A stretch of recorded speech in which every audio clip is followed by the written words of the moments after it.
और क्लास तो आज हम PMC mock test number 3 discuss कर रहे हैं। तो कल हमने PMC mock test number 2 discuss किया था 2022 का। पाकिस्तान मेडिकल कमीशन ने जो प्रैक्टिस टेस्ट दिए हैं, 5 प्रैक्टिस टेस्ट दिए हैं, तो उनमें से ये 3rd प्रैक्टिस टेस्ट है जो आज हम डिस्कस कर रहे हैं, जिसको वो तमाम स्टूडेंट्स जो कि नवंबर में MBBS या BDS के टेस्ट देंगे या फिर आगे जाकर दिसंबर में कराची यूनिवर्सिटी के टेस्ट देंगे, तो उनके लिए जो है वो फिर ये फ्रूटफुल लेक्चर है उन तमाम स्टूडेंट्स के लिए।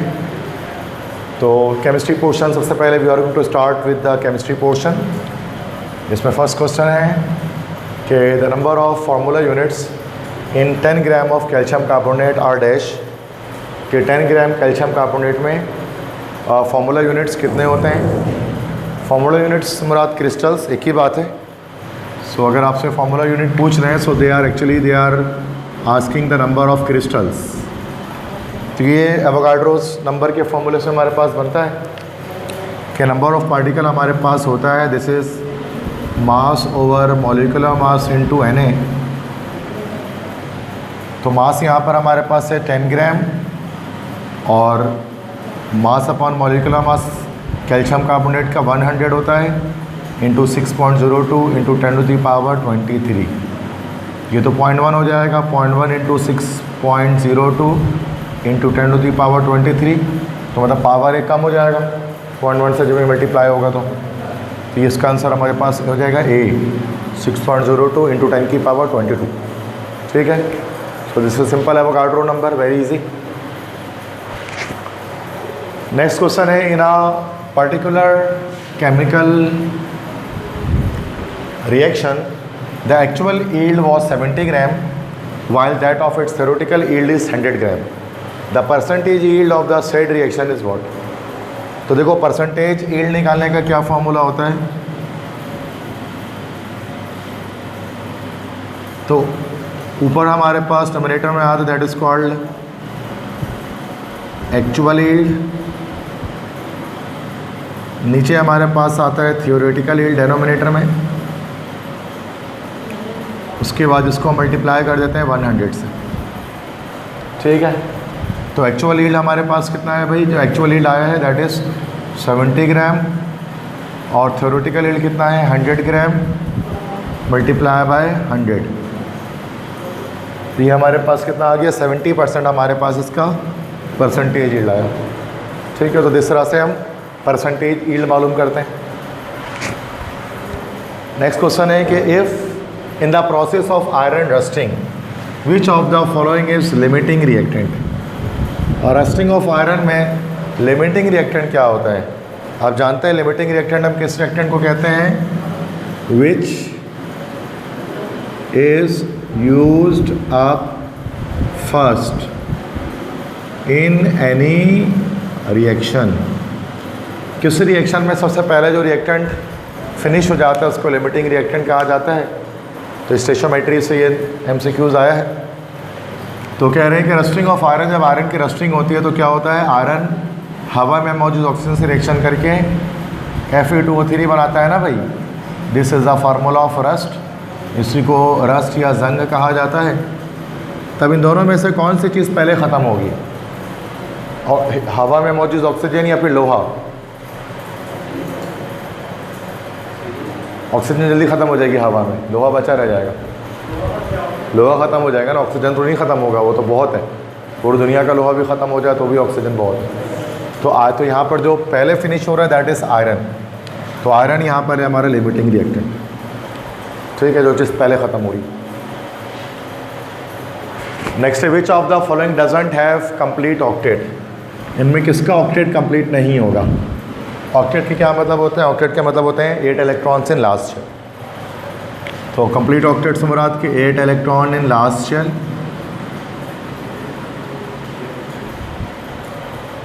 ठीक है, तो लास्ट शेल में अगर 8 इलेक्ट्रॉन हो तो दैट इज़ कॉल्ड ऑक्टेट। तो उनमें से किसका ऑक्टेट कंप्लीट नहीं होगा। तो देखो O-2 ऑक्सीजन के लास्ट शेल में 6 इलेक्ट्रॉन होते हैं, 2 ऐड किया तो 8 इलेक्ट्रॉन हो गया, तो उसका ऑक्टेट कंप्लीट है। N+5 नाइट्रोजन के लास्ट शेल में 5 इलेक्ट्रॉन होते हैं, ठीक है, 5 इलेक्ट्रॉन होते हैं। तो ये 5 में से 2 + 5 मतलब के 5 निकाल दिया तो 0 इलेक्ट्रॉन हो गए। और पीछे अगर आए, अगर नाइट्रोजन की इलेक्ट्रॉनिक कन्फिग्रेशन देखें तो नाइट्रोजन का एटॉमिक नंबर 7 होता है ना भाई। फर्स्ट शेल में 2 इलेक्ट्रॉन होते हैं और सेकंड में हमारे पास 5 होते हैं। अब जब ये 5 निकल जाएगा तो सिर्फ 2 इलेक्ट्रॉन बचेंगे। इसका मतलब कि इसका ऑक्टेट कंप्लीट नहीं होगा, इसका डुप्लेट कंप्लीट हो रहा है। n-5 का हमारे पास डुप्लेट कंप्लीट हो रहा है, यही करेक्ट होगा। अब कैल्शियम का एटॉमिक नंबर 20 होता है।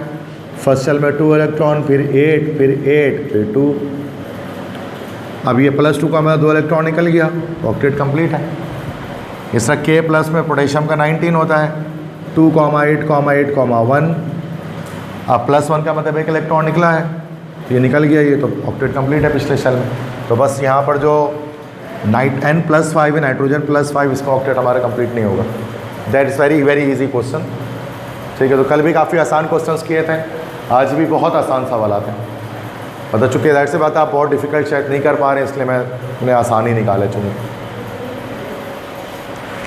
नेक्स्ट है the value of azimuthal quantum number depends upon.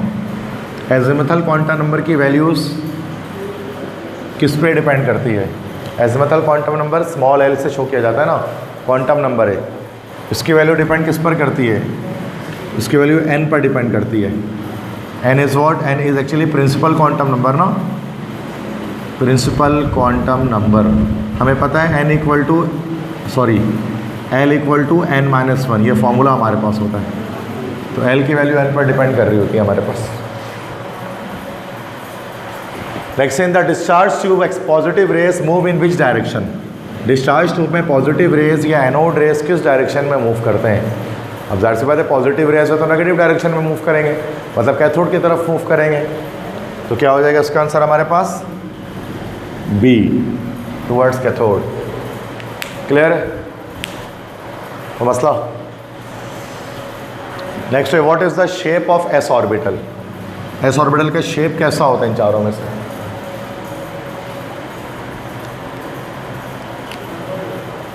S से याद रख लें, S से स्फेरिकल आता है, दैट्स इट। S से स्फेरिकल आता है तो स्फेरिकल शेप होता है, सिंपल गोल शेप होता है। Very easy question. L, अच्छा जब S का जो है वो S का शेप हमारे पास स्फेरिकल होता है। P ऑर्बिटल का कोई शेप पूछा तो वो होता है डम्बेल, डम्बेल। D और F का शेप पूछे तो वो हमारे पास होता है कॉम्प्लेक्स, S का स्फेरिकल ही होता है। Next, according to the kinetic theory which of the following statements is या आर करेक्ट? इनमें से कौन सी स्टेटमेंट करेक्ट है? 4 स्टेटमेंट दी जा रही है। फर्स्ट दिया जा रहा है gases consist of particles in continuous random motion, सही है। B, a collision between particles are elastic, ये भी सही है, ठीक है। The volume occupied by particles is negligibly small, C भी सही है। डी है attractive forces between particles are significant at room temperature and pressure. तो रूम टेम्परेचर और नहीं तो कहा जाता है कि there is no force of attraction and repulsion between gas molecules, ये कहता है। तो ये गलत है हमारे पास, डी। तो क्या करेक्ट हुआ हमारे पास?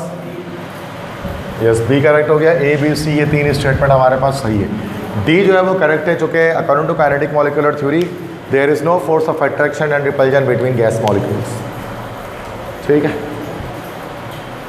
नेक्स्ट है atom 1 ATM is equal to the following except. 1 ATM इन सब के बराबर है सवाई इसके। ATM आपको पता है that's a unit of pressure, pressure unit है।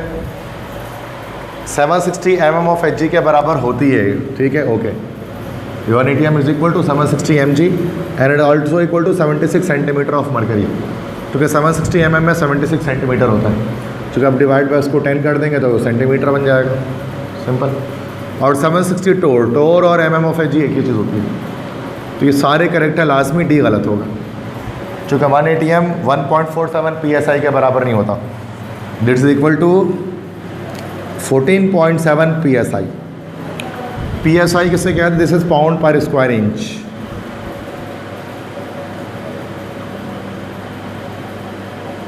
FPS सिस्टम में, फुट पाउंड सेकंड सिस्टम में जो प्रेशर की यूनिट होती है वो होती है PSI, pound per square inch. तो ये गलत है, डी 1 ATM इसके बराबर नहीं, 0.1 ATM होगा इसके बराबर, बट 1 ATM नहीं होगा। नेक्स्ट है temperature at which volume of all the ideal gases becomes zero is, वो टेम्परेचर जिस पर तमाम आइडियल गैसेस का वॉल्यूम ज़ीरो हो जाता है वो कौन सा टेम्परेचर है? उसको हम लोग क्या कहेंगे? उस टेम्परेचर को कहा जाता है एब्सोल्यूट ज़ीरो। एब्सोल्यूट ज़ीरो कौन सा टेम्परेचर? 0 केल्विन या -273 डिग्री सेंटीग्रेड या -460 डिग्री फ़ारेनहाइट, ये अलग अलग यूनिट्स में। तो क्या आंसर हमारे पास हो जाएगा उसका? ए ऑप्शन हो जाएगा 0 केल्विन। ये तीनों ही एब्सोल्यूट ज़ीरो होते हैं, इससे लोएस्ट पॉसिबल टेम्परेचर नहीं होता। ये फर्स्ट है चैप्टर 2 में आपने पढ़ा होगा स्टेट्स ऑफ मैटर के अंदर। नेक्स्ट है विच of the following solids shows the phenomenon of isomorphism, किन सॉलिड्स के अंदर आइसोमॉर्फिज्म होती है? आइसोमॉर्फिज्म आप जानते हैं फर्स्ट ईयर चैप्टर 2 में पढ़ा होगा आपने। आइसोमॉर्फिज्म का मतलब होता है टू कंपाउंड्स, दो कंपाउंड्स हों and they are having same crystalline shape. दो अलग अलग मॉलिक्यूल, दो अलग अलग कंपाउंड्स के सेम क्रिस्टल शेप आ जाए, इसको हम कहते हैं आइसोमॉर्फिज्म। जैसे NaCl और NaF दोनों हमारे पास आइसोमॉर्फस होते हैं। मिसाल के तौर पे NaCl हो गया, NaF हो गया, दोनों आइसोमॉर्फस होते हैं। क्यों? क्योंकि दोनों का जो शेप होता है, दोनों का शेप हमारे पास क्यूबिक होता है। अब NaCl वगैरह कौन से क्रिस्टल्स हैं? आयनिक क्रिस्टल्स हैं। तो आयनिक क्रिस्टल्स के अंदर हमारे पास ये एग्जिस्ट करेगा, that is the phenomenon of isomorphism. Ionic crystal NaCl हो गया, NaF हो गया, इस तरह के कंपाउंड्स। सो इसमें आइसोमॉर्फिज्म देखने में आती है। नेक्स्ट है who proposed valence bond theory for metals. Metals के लिए वैलेंस बॉन्ड थ्योरी किसने निकाली? देखो वैलेंस बॉन्ड थ्योरी जो है ना, VBT हम कहते हैं वैलेंस बॉन्ड थ्योरी को। अब VBT नॉन मेटल्स के लिए भी होती है, मेटल्स के लिए भी होती है। नॉर्मली आपने पढ़ा होगा नॉन मेटल्स के लिए। नॉन मेटल्स के लिए जो वैलेंस बॉन्ड थ्योरी थी वो दो साइंटिस्ट ने पेश की थी, एक का नाम था हिटलर और दूसरे का नाम था लंडन। जबकि मेटल्स के लिए ये जो थ्योरी पेश की थी उसका नाम था लिनस पॉलिंग। तो लिनस पॉलिंग ने पेश किया था। तो क्या आंसर हो जाएगा हमारा? सी करेक्ट हो जाएगा, that is Linus Pauling. Yes? नहीं, ये वो हिटलर नहीं है। वो जो हिटलर वो तो अलग था ना, वो तो उसके नाम में H, उसकी स्पेलिंग ये होती है HIT है। वो साइंटिस्ट थोड़ी ना था कोई, वो HITLER हिटलर था वो। ये HEITLER स्पेलिंग अलग है उसके नाम की। नेक्स्ट है KSP या सॉल्युबिलिटी प्रोडक्ट डिपेंड्स अपॉन, किस पर डिपेंड करती है सॉल्युबिलिटी प्रोडक्ट? देखो KC KSP ये सारी वैल्यूज़ के बारे में देखो। KC पूछ लिया जाए, चाहे आपसे KP कह दिया जाए, चाहे KSP कह दिया जाए या नॉर्मली K कह दिया जाए, ठीक है। ये सारी अलग अलग चीज़ें हैं। KC हमारे पास है, this is equilibrium constant. KP हमारे पास ये भी इक्विलिब्रियम कांस्टेंट होता है बट फॉर गैसेस के लिए। KSP हमारे पास कहलाता है सॉल्युबिलिटी प्रोडक्ट और K हमारे पास क्या कहलाता है? This is called rate constant. जब रेट में पढ़ते हैं। अब ये सारी वैल्यूज़, ये सारी की सारी वैल्यूज़ ये डिपेंड करती है, डिपेंड्स अपॉन और डज नॉट डिपेंड अपॉन। तो ये सारी वैल्यूज़ डिपेंड करती हैं किस पर भाई? टेम्परेचर पर। और किस पर डिपेंड नहीं करती भाई? कॉन्सेंट्रेशन पर। ठीक है जी। तो KSP की वैल्यू किस चीज़ पर डिपेंड करेगी? टेम्परेचर पर डिपेंड करेगी। सी ऑप्शन क्लियर है? तो बस इस बात को याद रखना है। सारी KSP के अलावा भी पूछा जा सकता है, तो हमें पता होना चाहिए। नेक्स्ट है nitrogen and hydrogen present in equilibrium mixture in Haber process remain in dash, मतलब नाइट्रोजन और हाइड्रोजन जो हेबर बोश प्रोसेस के अंदर हमारे पास होता है, that is N2 + 3H2, it forms 2NH3। अब ये नाइट्रोजन हाइड्रोजन कौन से स्टेट में होता है? आपको पता है nitrogen is a gas and hydrogen is a gas, तो कौन से स्टेट में होंगे? गैसियस स्टेट में होंगे, सिंपल सी ऑप्शन। ठीक है, कह रहे हैं at ordinary temperature only few molecules possess energy equal to, ordinary temperature पे सिर्फ कुछ ही मॉलिक्यूल होते हैं जो कौन सी एनर्जी पसेस करते हैं? Activation energy. एक्टिवेशन एनर्जी आपको पता है it is amount of energy required to start any chemical reaction. किसी केमिकल रिएक्शन को स्टार्ट करने के लिए जो एनर्जी देनी पड़ती है that is called activation energy. तो कुछ ही मॉलिक्यूल्स ऐसे होते हैं जिनके पास एक्टिवेशन एनर्जी होती है, बाकी सबको प्रोवाइड करनी पड़ती है एक्टिवेशन एनर्जी, तब जाकर रिएक्शन स्टार्ट होता है। या आपने फर्स्ट ईयर चैप्टर 8 में पढ़ा हुआ केमिकल काइनेटिक्स के अंदर। ठीक है, नेक्स्ट है the slowest rate among these is, इसमें से स्लोएस्ट रेट या स्लोएस्ट रिएक्शन किसका है? सबसे स्लो रिएक्शन इसमें कौन सा? देखो, स्लो रिएक्शन वो होंगे जिनको किसी कैटलिस्ट की नीड होती है फास्ट करने के लिए। अब न्यूट्रलाइजेशन में क्या होता है? एसिड बेस्ड रिएक्शन करके सॉल्ट और वाटर बनाता है, there is no need of catalyst. Double decomposition में भी कोई कैटलिस्ट नहीं चाहिए होता है, डायरेक्ट रिएक्शन हो जाता है। आयनिक रिएक्शंस में बिना कैटलिस्ट के होते हैं। लेकिन जो डी है ना, hydrogenation reaction, it always occur in the presence of a catalyst. तो ये सबसे स्लो रिएक्शन होता है। हाइड्रोजनेशन मतलब क्या होता है? Addition of hydrogen. जैसे हमने इथीन लिया, इथीन में हाइड्रोजन ऐड करके हमें इथेन बनाना है, तो आपको पता है यहाँ पर हम निकल, प्लाटिनम या पैलेडियम कैटलिस्ट इस्तेमाल करते हैं ताकि उस रिएक्शन को स्पीड अप कर दिया जाए, फास्ट कर दिया जाए। तो जो स्लोएस्ट रिएक्शन है यहाँ पर वो डी है, हाइड्रोजनेशन रिएक्शन। नेक्स्ट क्वेश्चन है Born Haber cycle is used to determine. तो बॉर्न हेबर साइकिल, दो साइंटिस्ट हैं, एक का नाम था मैक्स बॉर्न और एक का नाम था फ्रिट्ज हेबर। दो साइंटिस्ट ने एक साइकिल बताई थी, बॉर्न हेबर साइकिल। इसको हम लैटिस एनर्जी को कैलकुलेट करने के लिए इस्तेमाल करते हैं, for the calculation of lattice energy. तो क्या आंसर हमारे पास हो जाएगा उसका? A, enthalpy of lattice. Enthalpy of lattice को ही हम लोग कहते हैं this is called lattice energy.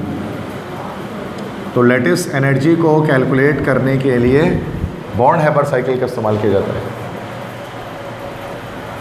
Next है विच of the following law is an application for the first law of thermodynamics. इसमें से कौन सी एप्लीकेशन है फर्स्ट लॉ ऑफ थर्मोडायनामिक्स की? ठीक है, तो हेसेस लॉ है, simple. First law of thermodynamics first year chapter 5 में पढ़ा होगा ना, थर्मोडायनामिक्स के अंदर। तो Hess's law is an application of first law of thermodynamics, and this Hess's law is used to calculate the heat of formation। इसी के जरिए हम heat of formation निकालते हैं different compounds के। नेक्स्ट क्वेश्चन है copper, silver and gold are least reactive. जो coinage metals है 1b ग्रुप के, ये लीस्ट रिएक्टिव होते हैं बिकॉज दे हैव, चेक उनके पास होता है क्या? अब आपको मैंने बताया था कॉपर के बारे में कि कॉपर का रिडक्शन पोटेंशियल जो होता है ना, अगर हम कॉपर की बात करें तो कॉपर आराम से इलेक्ट्रॉन लॉस नहीं करता, इलेक्ट्रॉन गेन कर लेता है। तो इसकी रिडक्शन पोटेंशियल की वैल्यू हाई होती है, प्लस 0.34 वोल्ट। इसलिए आराम से इलेक्ट्रॉन लूजिंग टेंडेंसी रखने के बजाय इलेक्ट्रॉन गेनिंग टेंडेंसी रखते हैं, जिसकी वजह से ये सारे जो है वो जो कॉपर, सिल्वर, गोल्ड वगैरह है, इनकी जो रिएक्टिविटी होती है वो स्लो होती है, लीस्ट रिएक्टिव होता है। तो इनके positive standard reduction potential values की वजह से ऐसा होता है। तो क्या आंसर हो जाएगा हमारा? सी, पॉजिटिव रिडक्शन पोटेंशियल, जिसकी वजह से इलेक्ट्रॉन लूजिंग टेंडेंसी की बजाय इलेक्ट्रॉन गेनिंग टेंडेंसी ज़्यादा होती है, ये लेस रिएक्टिव हो जाता है इसकी वजह से। Next the element has highest reduction potential in electrochemical series. Electrochemical series में सबसे हाईएस्ट रिडक्शन पोटेंशियल किसकी होती है? देखो, लिथियम से स्टार्ट करके हम नीचे फ्लोरीन तक जाते हैं, इलेक्ट्रोकेमिकल सीरीज जिसको हम कहते हैं ECS। अब लिथियम की उसके अंदर सबसे कम होती है, फ्लोरीन की रिडक्शन पोटेंशियल सबसे ज़्यादा होती है। तो क्या आंसर हो जाएगा हमारे पास हाईएस्ट रिडक्शन पोटेंशियल में? बी, फ्लोरीन हो जाएगा। सबसे अगर आपसे बोलता लोएस्ट रिडक्शन पोटेंशियल वैल्यू तो लिथियम हो जाता।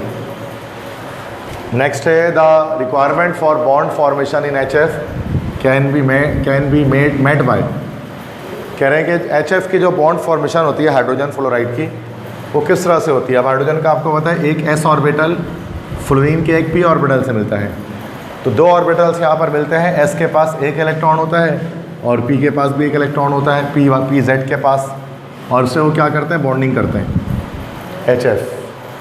तो दो ऑर्बिटल्स मिल रहे हैं, दो इलेक्ट्रॉन्स मिल रहे हैं, तो क्या हो जाएगा इसमें हमारा B हो जाएगा। इसको आपने सिग्मा बॉन्ड में पढ़ा होगा, चैप्टर 4 में फर्स्ट है केमिकल बॉन्डिंग में, sp ओवरलैपिंग के अंदर इसकी एग्जांपल पढ़ी होगी कि हाइड्रोजन का एक s फ्लोरीन के एक p से ये जो है वो ओवरलैप कर जाता है, जिससे हमारे पास sp ओवरलैपिंग हो जाती है। तो दो ऑर्बिटल्स मिलते हैं और दो इलेक्ट्रॉन्स एक्चुअली मिल रहे होते हैं। नेक्स्ट है covalent radius is defined as half of the distance between the half of the single bonded length between dash atoms covalently bonded in the molecule।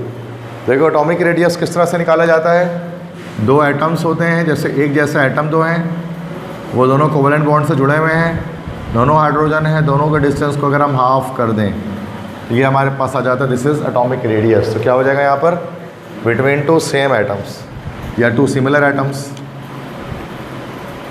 तो डी करेक्ट हो जाएगा।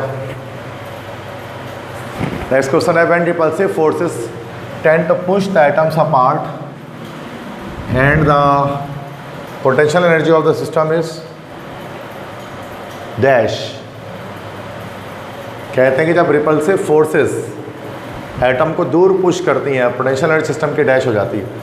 मतलब जब रिपल्सिव फोर्सेस एटम्स को दूर कर देती हैं तो पोटेंशियल एनर्जी क्या हो जाती है। देखो एटम के अंदर दो तरह की एनर्जी होती है, atom contains two type of energy, kinetic energy भी है, पोटेंशियल एनर्जी भी है।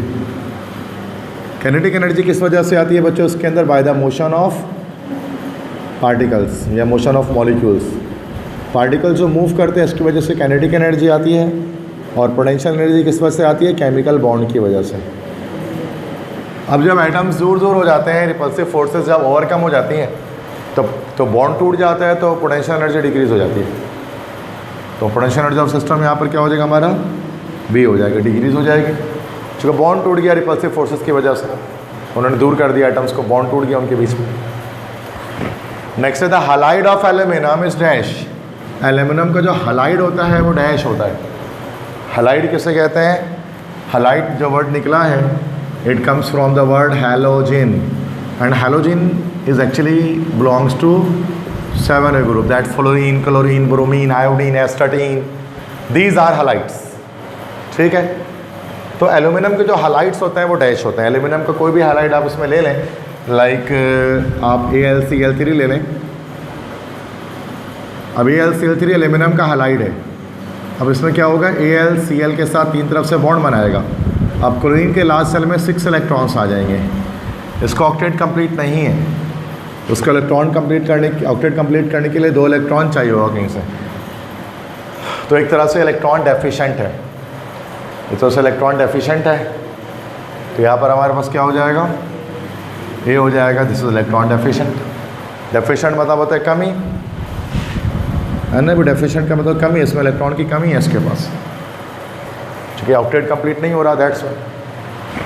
Next among alkali metals which of the following property is high for lithium. Alkali metal में लिथियम के लिए इनमें से कौन सी प्रॉपर्टी हाई होगी। सबसे पहला हाइड्रेशन एनर्जी। देखो अल्कली मेटल की बात करना है तो that is lithium, sodium, potassium, rubidium, caesium, francium.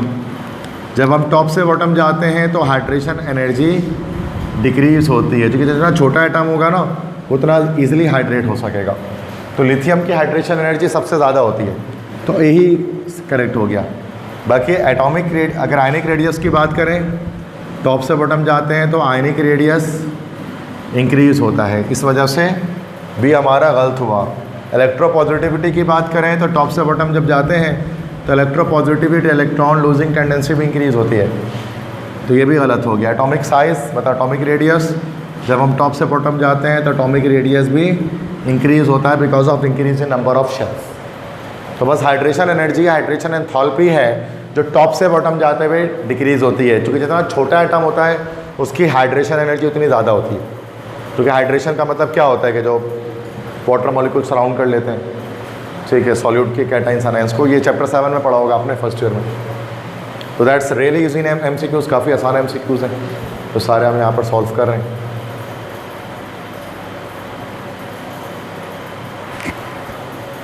Among alkaline earth metals,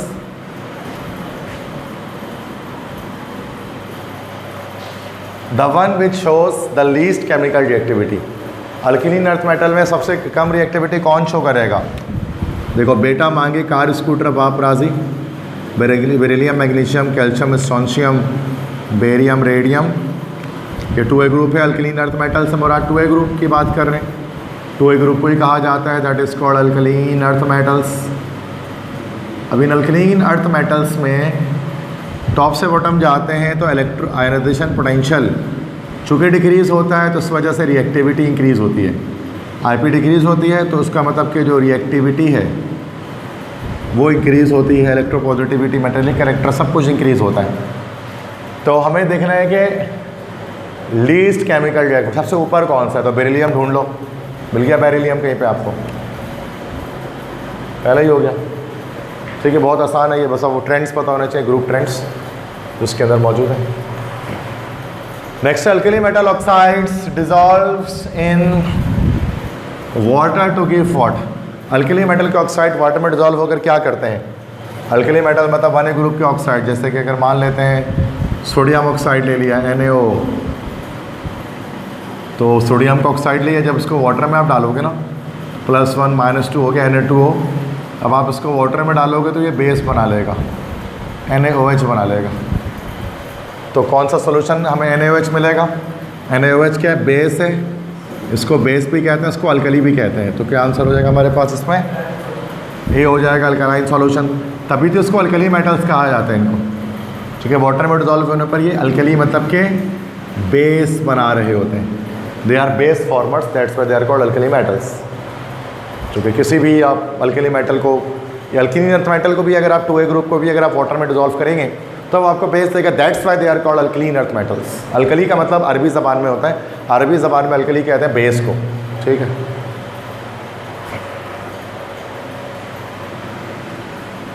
electrons flow from dash to dash, electron कहाँ से कहाँ पे फ्लो होते हैं?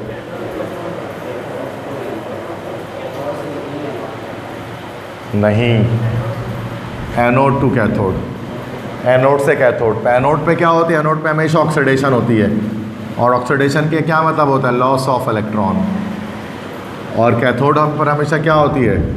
रिडक्शन होती है। रिडक्शन का क्या मतलब होता है? Gain of electron.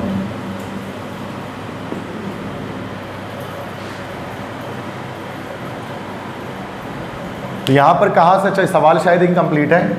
अगर यहाँ पर यह सवाल किया जाता ना कि इन कैथोड रे ट्यूब, अगर डिस्चार्ज ट्यूब में कहा जाए तो वहाँ तो फिर कैथोड से एनोड की तरफ ही फ्लो करती है, सही कह रहे हो। लेकिन अगर इलेक्ट्रोकेमिकल सेल की बात की जाए ना, गैल्वानिक सेल, डैनियल सेल जो होता है, तो सेल के अंदर वो एनोड से कैथोड पर फ्लो करती है। तो ये क्वेश्चन अनक्लियर है कि इलेक्ट्रॉन फ्लो की कहाँ पे पूछ रहे हैं। डिस्चार्ज ट्यूब के अंदर पूछ रहे हैं इलेक्ट्रॉन का फ्लो, मतलब कैथोड रे ट्यूब के अंदर पूछ रहे हैं, या फिर वो इलेक्ट्रोकेमिकल सेल में किसी like Daniell cell, voltaic cell, galvanic cell किसी में पूछ रहे हैं। तो क्वेश्चन गलत डाला है PMC वालों ने इसके अंदर, अक्सर गलतियाँ करते हैं वो, तो ऐसा मसला नहीं है, और मैं गलती पकड़ते रहता हूँ उनकी बार बार। नेक्स्ट है galvanic cell is set up. Galvanic cell कैसे बनेगा? गैल्वानिक सेल भी इसको हम कहते हैं, इसी को आप लोग कहते हैं वोल्टाइक सेल, और इसी को आप लोग डैनियल सेल भी कहते हैं। दो हाफ सेल होते हैं ना भाई, एक हाफ सेल में एनोड लगता है, एक में कैथोड लगता है, दोनों को सॉल्ट ब्रिज से जोड़ते हैं, याद होगा ना आपको। तो इस तरह से हमारा डिज़ाइन होता है, लाइक दैट, इस तरह से बनता है। ये सॉल्ट ब्रिज लगती है, जिंक लगता है यहाँ पर कॉपर लगता है, और उसके साथ यहाँ पर हम वोल्ट मीटर वगैरह, पोटेंशियोमीटर कुछ भी जोड़ देते हैं। तो मैंने, और ये जिंक होता है और यहाँ कॉपर होता है। तो जिंक यहाँ पर जो एनोड लगता है वो मोर रिएक्टिव होता है, क्योंकि इलेक्ट्रॉन आराम से लॉस कर देता है, और जो कैथोड लगता है वो लेस रिएक्टिव होता है, जो आराम से इलेक्ट्रॉन लॉस नहीं कर सकेगा। तो when a less reactive metal contacts with more reactive metal V an electrolyte. सही लग रहा है? व्हेन टू रिएक्टिव मेटल नहीं, हो ही नहीं सकता। When two reactive metal are placed in any solution में भी नहीं हो सकता। When two metals come in direct contact, ऐसा नहीं हो सकता। तो ए ही ऑप्शन करेक्ट है। जब लेस रिएक्टिव मेटल को एक मोर रिएक्टिव मेटल के साथ एक इलेक्ट्रोलाइट के थ्रू जोड़ दिया जाता है तो क्या होता है, जो मोर रिएक्टिव मेटल होता है जैसे कि जिंक है वो इलेक्ट्रॉन को लॉस करता है, और जो लेस रिएक्टिव मेटल होता है जैसे कि कॉपर वो क्या करता है, इलेक्ट्रॉन को गेन कर लेता है, कैच कर लेता है। तो इस तरह से इलेक्ट्रॉन फ्लो करना शुरू करता है वायर में, तो सेल वगैरह जनरेट होते हैं। नेक्स्ट है कि the breaking off large molecules by heating and high temperature and pressure is called dash. Chapter 6 में पढ़ा होगा आपने इसको। क्रैकिंग होता है ना, लार्ज मॉलिक्यूल को स्मॉल में कन्वर्ट करना। यस, हाई टेम्परेचर प्रेशर में हो रहा है तो उसका मतलब थर्मल क्रैकिंग है। सही कहा आपने, this is the thermal cracking. Thermal मतलब हीट। तो हैवी हाइड्रोकार्बन को लाइटर हाइड्रोकार्बन में ब्रेक करते हैं ना इसके अंदर। नेक्स्ट है what is the catalyst in Friedel-craft reaction. Friedel-craft reaction के अंदर कैटलिस्ट हमारे पास क्या होता है? यस, AlCl3 होता है। Well done. एल्यूमिनियम क्लोराइड होता है। अल्काइलेशन में भी असाइलेशन में भी दोनों में AlCl3 इस्तेमाल करते हैं। और ये असल में एक लेविस एसिड होता है ना भाई, this is a Lewis acid. Next in termination step, two free radicals combined to form. Termination step से मुराद यहाँ पर हमसे क्या है, हैलोजिनेशन ऑफ अल्केन नहीं। चेन टर्मिनेशन पहला स्टेप होता है चेन इनिशिएशन, दूसरा होता है चेन प्रोपिगेशन, तीसरा स्टेप होता है चेन टर्मिनेशन। चेन टर्मिनेशन में क्या होता है कि जो फ्री रेडिकल्स होते हैं वो सारे दोबारा से ज्वाइन होकर Cl2 का मॉलिक्यूल बना लेते हैं। तो फ्री रेडिकल्स ज्वाइन होकर क्लोरीन का एक मॉलिक्यूल फॉर्म कर लेते हैं। तो बी ऑप्शन करेक्ट होगा, मॉलिक्यूल। नेक्स्ट है the correct name of CH2Cl2। तो इसका IUPAC में अगर इसको नाम देंगे तो ये डाइक्लोरोमीथेन है और कॉमन में मिथाइल डाइक्लोराइड है। तो दोनों में से कोई भी नाम दिख जाए, या तो मिथाइल डाइक्लोराइड मिल जाए, अच्छा दोनों ही नहीं मिल जाए तो ये हमारे पास दिस इज मिथाइलिन क्लोराइड। चूँकि CH4 आपको पता है दिस इज मीथेन, CH4 हमारे पास मीथेन होता है, CH3 हमारे पास होता है मिथाइल, CH2 हमारे पास होता है मिथाइलिन, और सिर्फ CH अगर आ जाए तो उसको हम लोग METHYL मिथाइल कहते हैं, ई हटा देते हैं, सॉरी। तो ये इसका नाम, तो ये तो हमारे पास मिथाइलिन हो गया और Cl लगा था, मिथाइलिन क्लोराइड भी हम इसको कह सकते हैं। वरना उसी का नाम हमारा डाइक्लोरोमीथेन भी हो सकता है, मिथाइल डाइक्लोराइड भी हो सकता है, वो भी नाम उसका हो सकता है। नेक्स्ट है iodoform test is use to check the presence of.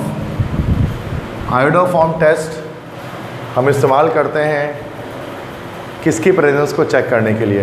तो आयोडोफॉर्म क्या होता है, हमारे पास एक कंपाउंड होता है, येलो क्रिस्टल्स होते हैं, CHI3 इसका फार्मूला होता है, दिस इज एक्चुअली आयोडोफॉर्म। तो ये हमने इसको पढ़ा था रिएक्शन के, जब आपका कोई एसीटोन होता है, एसीटोन का रिएक्शन जब बेस से कराया जाता है तो आपका आयोडोफॉर्म मिलता है। तो ये असल में कार्बोनाइल ग्रुप को टेस्ट करने के लिए होता है। जो कार्बोनाइल ग्रुप होता है C डबल बॉन्ड ग्रुप, इसकी टेस्टिंग के लिए होता है। तो बी ऑप्शन होगा, दैट इज़ कार्बोनाइल कंपाउंड्स। तो जो कार्बोनाइल कंपाउंड्स होते हैं जैसे कि हमारे पास एल्डिहाइड हो गया, या हमारे पास कीटोन हो गया, इसकी टेस्टिंग के लिए बच्चों हम इस्तेमाल करते हैं आयोडोफॉर्म।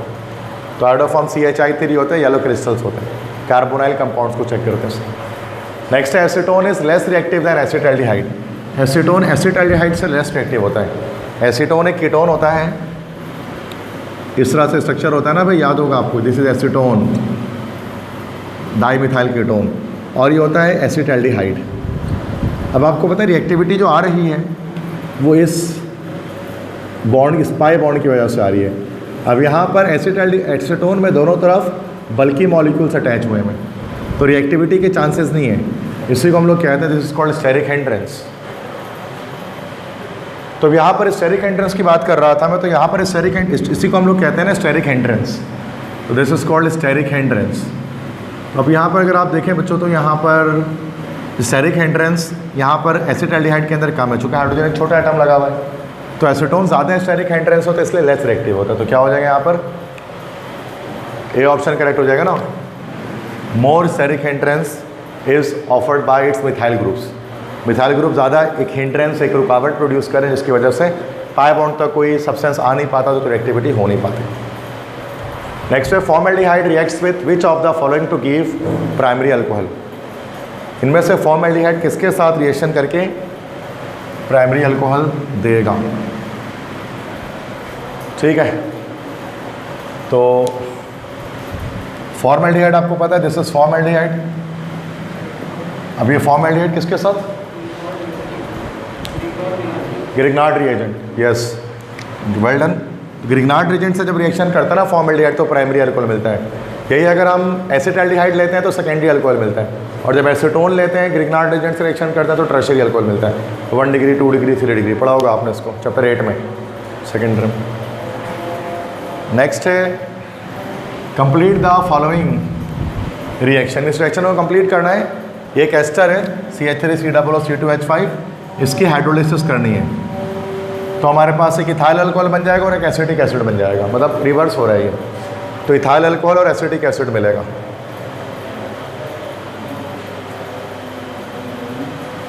CH3COOH और C2H5OH, उल्टा लिखा हुआ है लेकिन यही करेक्ट है, मतलब C2H5OH और CH3COOH।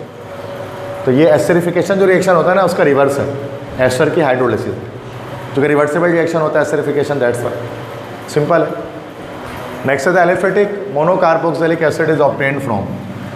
एलिफेटिक मोनोकार्बोक्सिलिक एसिड कहाँ से ऑब्टेन किया जाता है? नहीं, फैट्स एंड ऑयल से नहीं किया जाता। एक सेकेंड, एलिफेटिक, हाँ नहीं, एलिफेटिक से मुराद स्ट्रेट चेन वाले, यस फैट और ऑयल दोनों से कर सकते हैं। उसका मतलब चूँकि सैचुरेटेड अनसैचुरेटेड बोलता तो फिर हम शायद सिर्फ फैट लगाते हैं, है ना भाई, तो अनसैचुरेटेड भी हो सकता है। चलिए फिर ये करेक्ट होगा। अगर हमें पता ना सैचुरेटेड मोनोकार्बोक्सिलिक एसिड तो फिर फैट हो जाता, चूँकि फैट आप जानते हैं सैचुरेटेड होता है और ऑयल अनसैचुरेटेड होता है, बायो में पढ़ा होगा आपने इसको। Acetic acid was first isolated from. Acetic acid कहाँ से निकाला जाता है? बटर में नहीं, विनीगर में होता है ना एसिटिक एसिड, सिरके में होता है ना। ये मक्खन में कहाँ से आ गया एसिटिक एसिड? नेक्स्ट है solid compound exist in more than 1 crystalline form, this phenomena is called. अभी क्या बताया था कि दो अलग अलग कंपाउंड के सेम स्ट्रक्चर आ जाए तो आइसोमॉर्फिज्म, और एक सॉलिड कंपाउंड है उसके डिफरेंट क्रिस्टलाइन फॉर्म आ जाए तो दैट इज कॉल्ड पॉलीमॉर्फिज्म। वो एलिमेंट होते हैं, एलिमेंट के अंदर एलोट्रोपी होती है, कंपाउंड लिखा हुआ है तो पॉलीमॉर्फिज्म। हाँ, अगर एलिमेंट लिखा होता ना तो एलिमेंट के अंदर फिर एलोट्रोप्स होते हैं, वो डिफरेंट फॉर्म में एग्जिस्ट करते हैं। यहाँ कंपाउंड कह रहे हैं तो ये पॉलीमॉर्फिज्म है, ठीक है, सी ऑप्शन। ये चैप्टर 2 में था, difference between isomorphism and polymorphism, first year में केमिस्ट्री में। विच of the following is not true about polymorphs. इनमें से कौन सी बात पॉलीमॉर्फिज्म के बारे में सही नहीं है? हैव सेम केमिकल प्रॉपर्टी, ठीक है, नहीं बिल्कुल सेम होगी, सही है। इंटर कन्वर्टेबल भी हो सकता है convert. Have same formula unit, नहीं, नॉट ट्रू पूछ रहे हैं ना, यस सी। डिफरेंट फार्मूला यूनिट्स होंगे ना, स्ट्रक्चर अलग होगा तभी तो पॉलीमॉर्फ बनेंगे। एक कंपाउंड के अलग अलग स्ट्रक्चर पॉसिबल हो, जैसे कैल्शियम कार्बोनेट है, अब ये कैल्साइड भी हो सकता है और ये एरागोनाइड भी हो सकता है। अब ये दोनों हमारे पास पॉलीमॉर्फ्स हैं, चूँकि इन दोनों के स्ट्रक्चर्स अलग होंगे, ट्राइगोनल होगा, एक ऑर्थोरॉम्बिक होगा, दोनों की शेप्स अलग अलग है। ठीक है, बस हम इंग्लिश करते हैं, इंग्लिश तो 5 मिनट की कहानी है, बहुत आसान होते, कल भी किया था आपने, याद होगा। Ali sent his mother a dash of flowers for a birthday. फूलों का क्या भेजते हैं? बी ना, बुकेट भेजते हैं ना, तो सिंपल बी हो गया। Can you please dash your name at the bottom of the contract.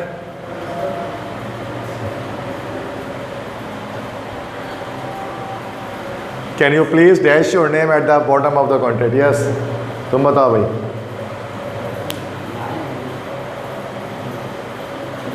क्या आप कॉन्ट्रैक्ट के आखिर में अपना डैश करेंगे? साइन करेंगे ना, कॉन्ट्रैक्ट में साइन करेंगे। साइन के बिना कॉन्ट्रैक्ट होगा कैसे? The dash climbed up the tree and hid inside the branches. Dash दरख्त पे चढ़ा और शाखों में जाकर छुप गया। ये तो जीके का सवाल लग रहा है। इंग्लिश का तो लगे। गुलहरी, गुलहरी को क्या बोलते हैं? स्क्वेरल। अब हिरन तो चढ़ेगी नहीं दरख्त पे, और केचुआ भी दरख्त पे चढ़ेगा नहीं, और रैपिड भी दरख्त पे नहीं चढ़ता, गुलहरी चढ़ती है। We will go to Dubai, which tense is used here? इसमें सही मजा आ रहा तुम लोगों को। Which one is future tense?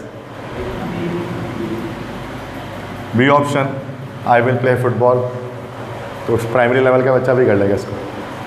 Which one is correct? इनमें से कौन सा सेंटेंस करेक्ट है? यही करेक्ट है, I will go to the market. बाकी में कुछ ना कुछ गलती होगी। इस करेक्ट स्पेलिंग मतलब कौन सी स्पेलिंग इसमें से गलत लिखी हुई है? एक 4 वर्ड है, एक स्पेलिंग गलत है इसमें से।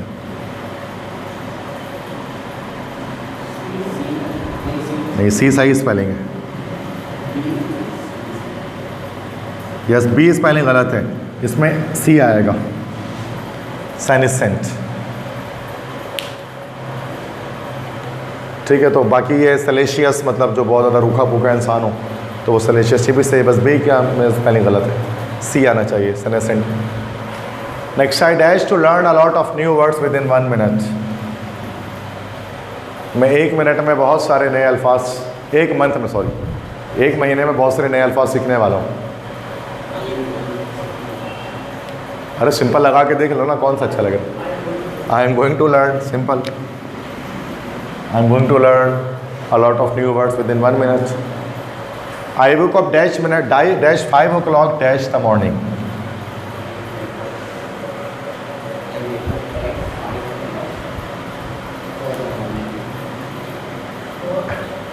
ABCD आप ये बताओ मुझे। बी है, घड़ी का टाइम है ना, घड़ी के टाइम के साथ एट लगेगा, एट 5 o'clock, और morning part of the day है तो इन लगेगा, eight 5 o'clock in the morning. अब इसमें भी गलती करोगे तो काम खराब हो जाएगा, तो बच्चों वाला सवाल है। The weather is pleasant here dash the spring. बाहर के मौसम में यहाँ पर मौसम बड़ा खुशगवार होता है। क्या कि अब से सही बोलो, जोर से बोलो। In the spring, yes. Longer period है तो इन आएगा, क्योंकि लंबा एक दौरानिया है वक्त का। प्रेपोजिशन के टॉपिक में एक्सप्लेन किया हुआ है मैंने ये सब। ब्यूरोक्रेसी की करेक्ट स्पेलिंग बताइए। ब्यूरोक्रेसी, ब्यूरोक्रेट्स होते हैं। ABCD बस आप क्या? सी है ना, ब्यूरोक्रेसी। ब्यूरोक्रेसी, ब्यूरोक्रेट्स होते हैं, CSS पास जो होते हैं लोग। बिल्डिंग की सही स्पेलिंग बताइए। बी कहा तो सी हो गया। अब यही है ना कि आखिरी में जो आ रहा था, विच one is correct? In 4 words sentence में से कौन सा सेंटेंस करेक्ट लिखा हुआ है, इसको चेक करें।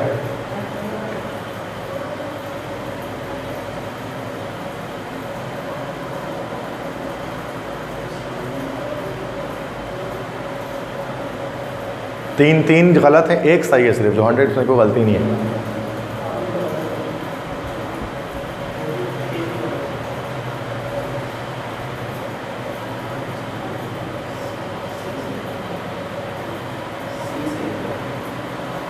पहला है whatever my father wanted me C, पहला गलत हो गया। वॉन्टेड मी के बाद टू आना चाहिए।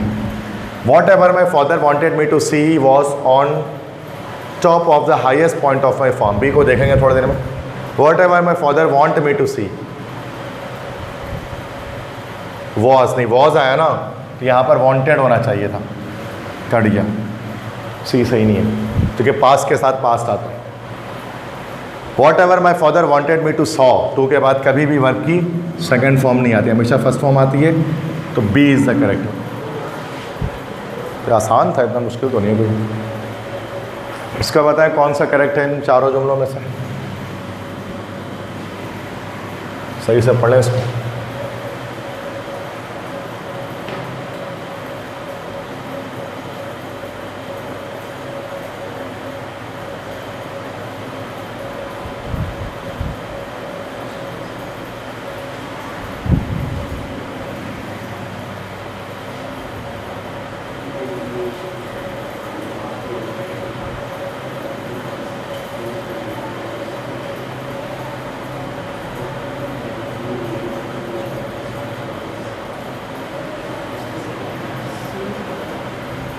हाँ सी सही क्यों लग रहा है? First the book that we needed to finish ours research, ours तो होगा ही नहीं। The book that we need to finish our research was missing from the library. देखेंगे बी को। सी है the book that we needed to finish our research, that we needed to finish our research was missing from the library.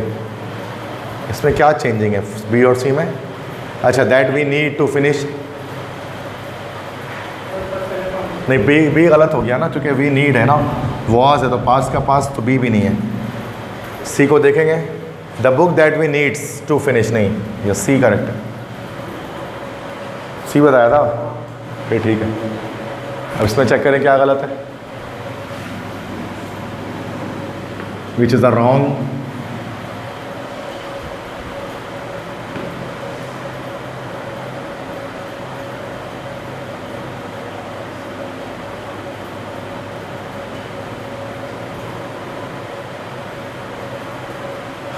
मैंने एक नाश्ता तैयार किया दही का और सीरियल दलिया का किचन में अपनी फैमिली के लिए, अपने घर वालों के लिए।